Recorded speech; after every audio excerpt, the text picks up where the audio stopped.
बिस्मिल्लाहिर्रहमानिर्रहीम। आज हम शुरू करेंगे एक्सरसाइज 7.3 के क्वेश्चन नंबर 10 से, जिसकी स्टेटमेंट है prove that angle in a semi circle is a right angle. कि सेमी सर्कल के अंदर जो एंगल बनता है वो एक राइट एंगल है। उसके सॉल्यूशन के लिए मैंने एक सेमी सर्कल ड्रा किया है। जिसके दो एंड पॉइंट्स हैं ए और बी, और यहाँ पर ये वाला पॉइंट उसका ओरिजिन है। यहाँ ओरिजिन से ए एक डायमीटर या एक साइड कह लें, और दूसरी ओरिजिन से बी। मैंने ये दो नाम दिए हैं, यानी ये पोजीशन वेक्टर है। एक ओ से लेकर ए वाला यानी ओ ए पोजीशन वेक्टर, और दूसरा है ओ बी पोजीशन वेक्टर। जो राइट साइड पे है वो पोजीशन वेक्टर पॉजिटिव होता है, जो ओरिजिन के लेफ्ट साइड पे है वो नेगेटिव है। तो मैंने इसको भी ए लिखा है और इसको भी ए लिखा है। फ़र्क सिर्फ इसमें ये है कि एक पॉजिटिव ए है और एक नेगेटिव है ए है। नेगेटिव ये शो कर रहा है कि ये उसकी अपोजिट डायरेक्शन में है। सी कोई भी एक पॉइंट है जो कि उस सर्कल पे पर मौजूद है। फिर इस पॉइंट सी को मैंने ओरिजिन के साथ जोड़ दिया है। इस ओ सी पोजिशन वेक्टर को रिप्रेजेंट किया जाता है स्मॉल सी से। हमने साबित ये करना है कि इस पॉइंट सी का एंगल जो है वो बी और इस ए के साथ जो बनता है वो 90 डिग्री का है, यानी राइट एंगल बनता है। यानी बी से सी और सी से ए, इनके दरमियान ये यहाँ पर जो एंगल बन रहा है ये एक राइट एंगल है। तो इस बात को साबित करने के लिए राइट एंगल से मुताल्लिक आप लोग पढ़ चुकी हैं कि कोई भी दो वेक्टर्स राइट एंगल पर हैं या वो आपस में परपेंडिकुलर हैं अगर उन दोनों का dot product is equal to 0 है। तो इन दो वेक्टर्स का डॉट प्रोडक्ट लेंगे, अगर वो इक्वल टू 0 आता है तो फिर इसका मतलब ये है कि वो परपेंडिकुलर हैं या इन दोनों के दरमियान एंगल राइट एंगल है। तो उसके लिए सबसे पहले तो हमें ये दोनों वेक्टर्स मालूम होने चाहिए, यानी बी सी और ए सी, ये जो दो वेक्टर्स हैं पहले हमें वो फाइंड करने हैं। तो इसलिए पहले सबसे पहले हमने एक सेमी सर्कल लिया। Consider a semi circle having centre at region O and A B are the points of diameter, या फिर एंड पॉइंट्स हैं उनके जिनके पोजीशन वेक्टर ए और माइनस ए है रेस्पेक्टिवली। सी कोई भी एक पॉइंट है जो कि सर्कल पर मौजूद है। अब रेडियस ऑफ सेमी सर्कल, कोई भी सर्कल हो अगर हम उसके रेडियस की बात करें तो वो तमाम पॉइंट्स के लिए इक्वल होता है। यानी सर्कल पर कोई भी कहीं भी पॉइंट उसकी बाउंड्री में मौजूद है वो सेंटर से एक जितने फासले पर मौजूद है। इस सवाल में जो रीजन से ए तक का फासला है, बी तक का डिस्टेंस है और सी तक का डिस्टेंस है, ये सेम है, जिनको मैंने position vector small A minus small A and small C इनसे रिप्रेजेंट किया हुआ है। तो ये चूंकि आपस में इक्वल डिस्टेंस पर मौजूद हैं तो उन सबको इक्वल लिख लिया है, यानी ए इक्वल टू माइनस ए और इक्वल टू सी। अब हमने ए सी और बी सी इन दोनों का डॉट प्रोडक्ट लेना है, तो उसके लिए सबसे पहले तो हमें ए सी और बी सी मालूम होना चाहिए। तो A C is equal to होता है ओ सी माइनस ओ ए। तो ओ सी की जगह पर उसका पोजीशन वेक्टर यानी सी, माइनस ओ ए की जगह पर उसका पोजीशन वेक्टर यानी ए। इसी तरह से दूसरा जो हमारे पास वेक्टर मौजूद है बी सी, उसके लिए होता है ओ सी माइनस ओ बी। तो ओ सी की जगह पर उसका पोजीशन वेक्टर यानी सी, माइनस ओ बी की जगह पर उसका पोजीशन वेक्टर यानी माइनस ए। अब ये माइनस माइनस आपके पास प्लस होगा, तो बी सी वेक्टर जो है वो इक्वल टू आ जाएगा सी प्लस ए। अब हमने तो प्रूव करना है कि ये राइट एंगल पर है यानी परपेंडिकुलर है, तो उसके लिए हमें इन दोनों वेक्टर्स का डॉट प्रोडक्ट लेना होगा। तो A C dot B C is equal to आपके पास जो ए सी की वैल्यू है वो पुट कर देंगे और डॉट बी सी की वैल्यू। अब इन दोनों का डॉट प्रोडक्ट लेंगे।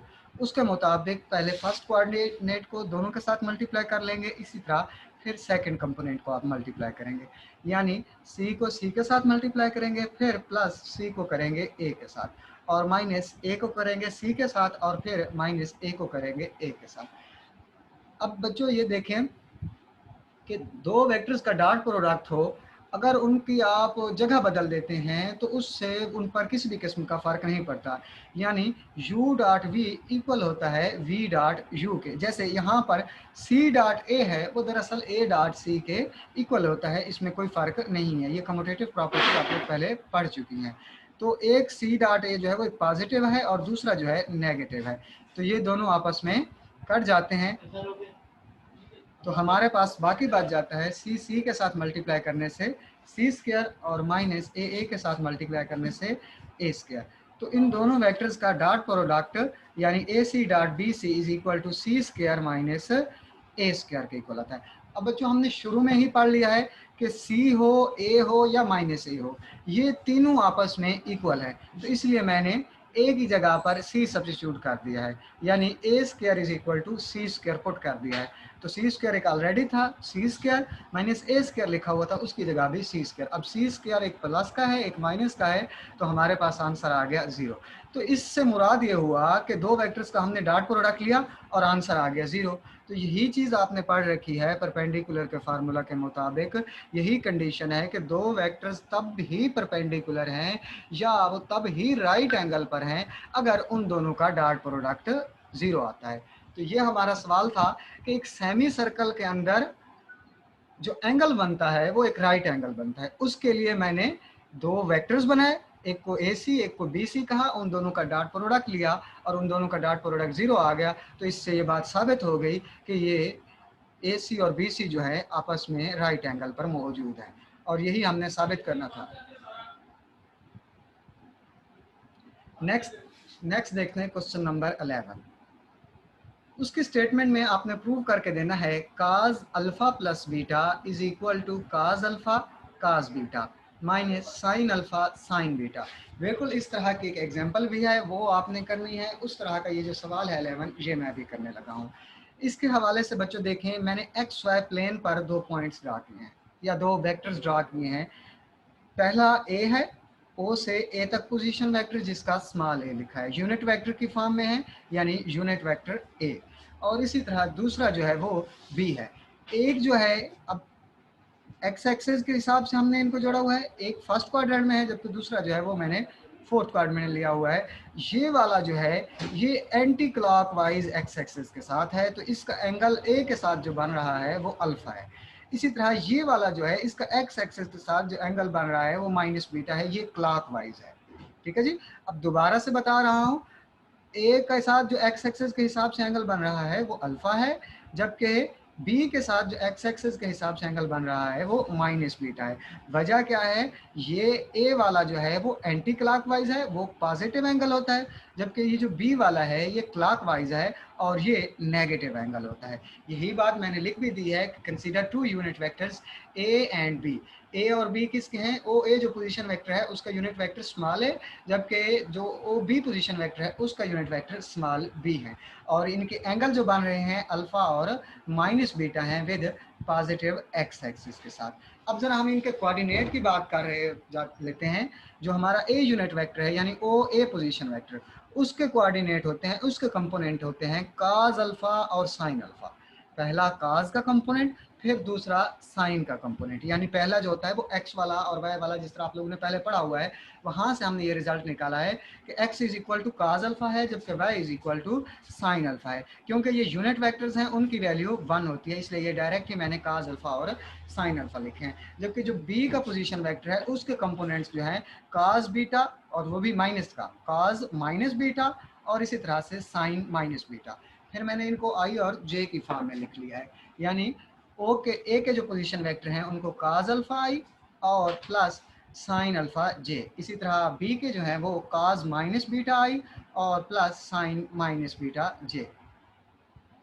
अब बच्चों काज में माइनस खत्म हो जाता है तो यहाँ बच गया काज बीटा आई, और ये माइनस बाहर आ जाएगा तो बाकी बच जाएगा माइनस साइन बीटा जे। अब दोनों के हमने ये कंपोनेंट्स लिख लिए। लिखने के बाद हमने इन दोनों का लेना है डॉट प्रोडक्ट, यानी यही जो दोनों यूनिट वेक्टर्स हैं हमारे ए और बी, उन दोनों का लेंगे dot product. A dot B is equal to cos alpha I plus sine alpha J dot cos beta I minus sine beta जे।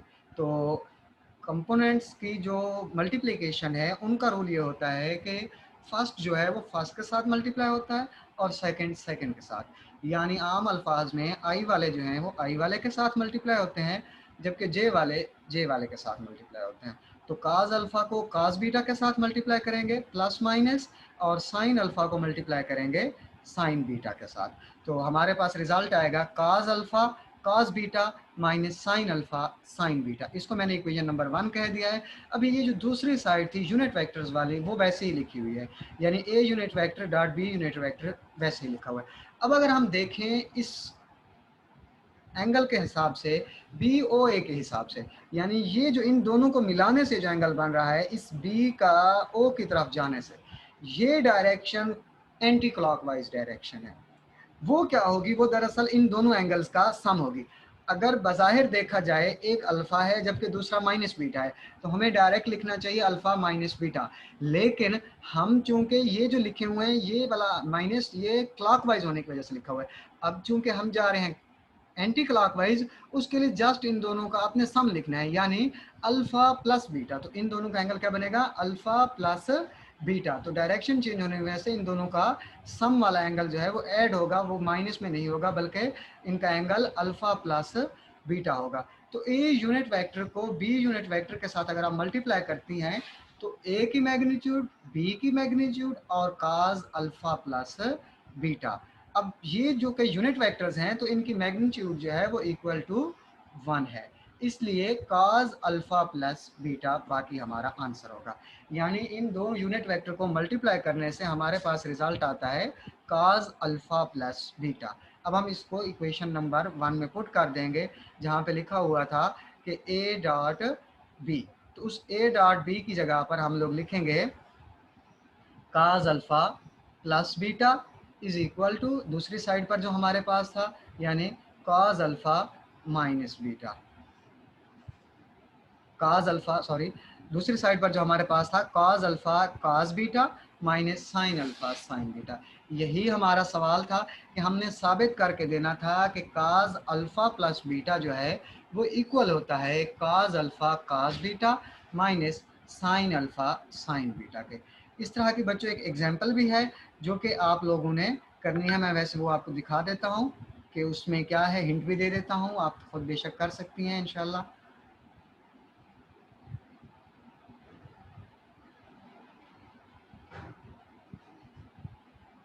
वो ये है जी, एग्जाम्पल नंबर 9 है आपकी बुक में, वहाँ प्लस था, इस एग्जाम्पल में माइनस है, यानी cos अल्फा माइनस बीटा है, ठीक है जी, equal to cos alpha cos beta plus sine alpha sine beta. उसी तरह से ही हमने ये दो वेक्टर्स बनाए हैं ए और बी, एक का एंगल अल्फा है दूसरे का बीटा है। अब यहाँ पर इन दोनों के दरमियान का जो एंगल है वो अल्फा माइनस बीटा लिखा हुआ है, और बाकी वही तरीकाकार है जिस तरह उसमें था, दोनों का डॉट प्रोडक्ट लेंगे आपके पास आंसर आ जाएगा। और ये देखें पोजीशन वेक्टर ए के लिखे, इस तरह बी के लिखे, और इन दोनों का डॉट प्रोडक्ट लेंगे आपके पास प्रूव हो जाएगा। ये आपने खुद करनी है बच्चों।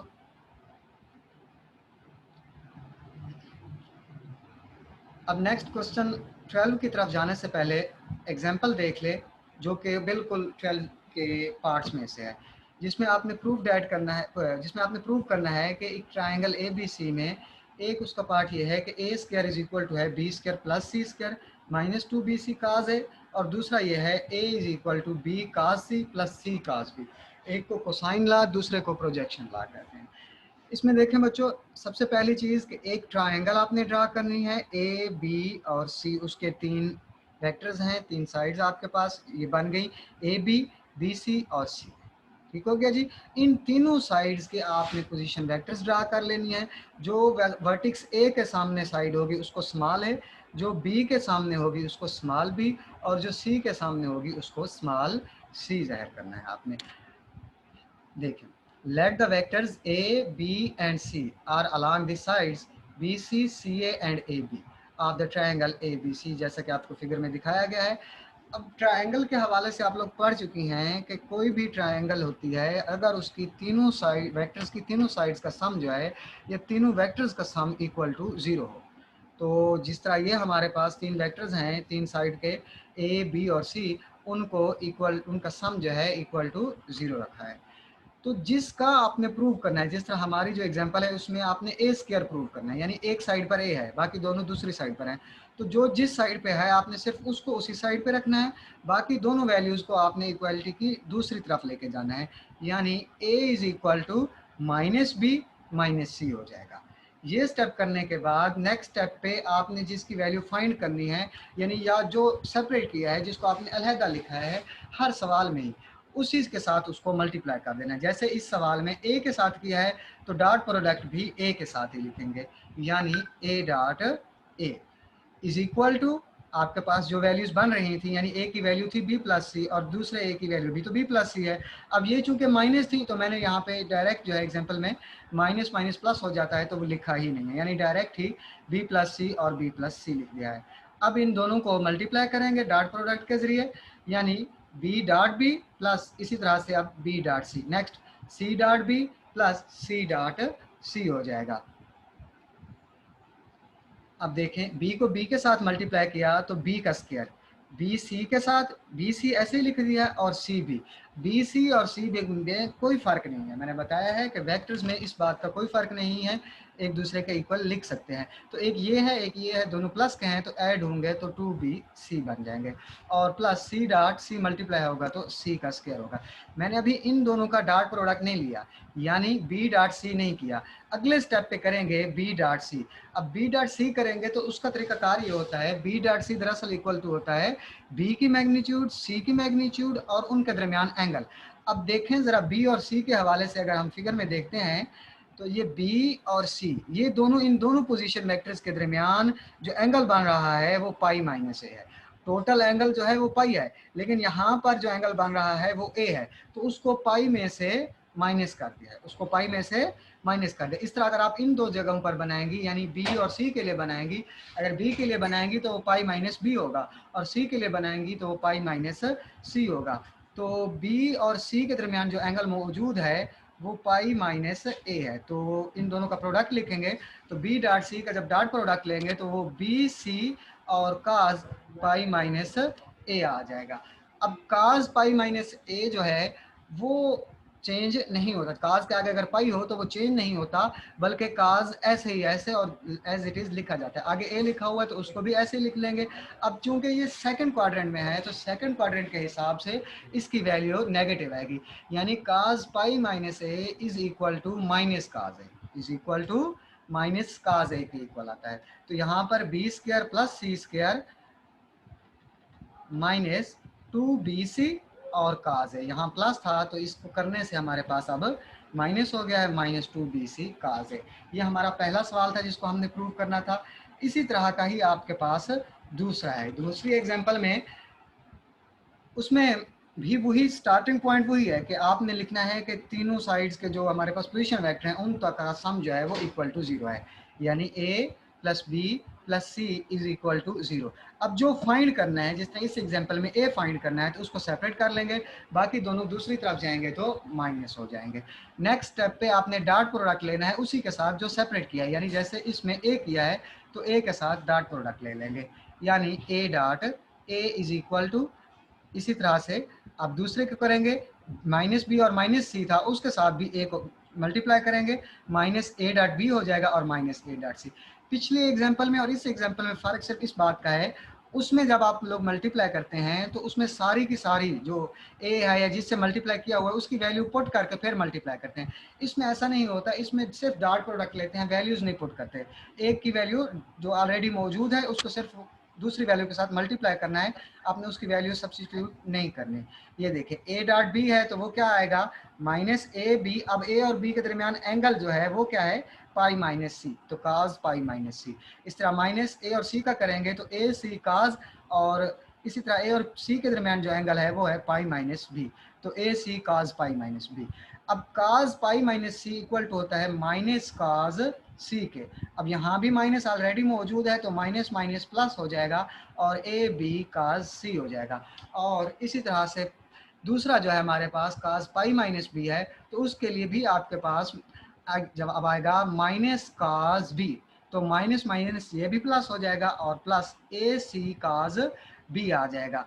अब देखें इस साइड पर ए का स्क्वायर है जबकि इधर भी ए मौजूद है इधर भी ए मौजूद है, ए कॉमन लेके ए कट कर देंगे तो बाकी बच जाएगा इस साइड पर सिर्फ एक ए इज इक्वल टू यहाँ बी बच जाएगा, ए कट चुका है बी काज सी, और यहाँ भी ए कट चुका है तो बाकी सी बच जाएगा और सी काज बी। तो ये आपने बच्चों इसको सॉल्व करना था। इसी तरह से आपके क्वेश्चन नंबर 12 है, इन्हीं एग्जाम्पल्स को देख के वो आपने खुद सॉल्व करनी है।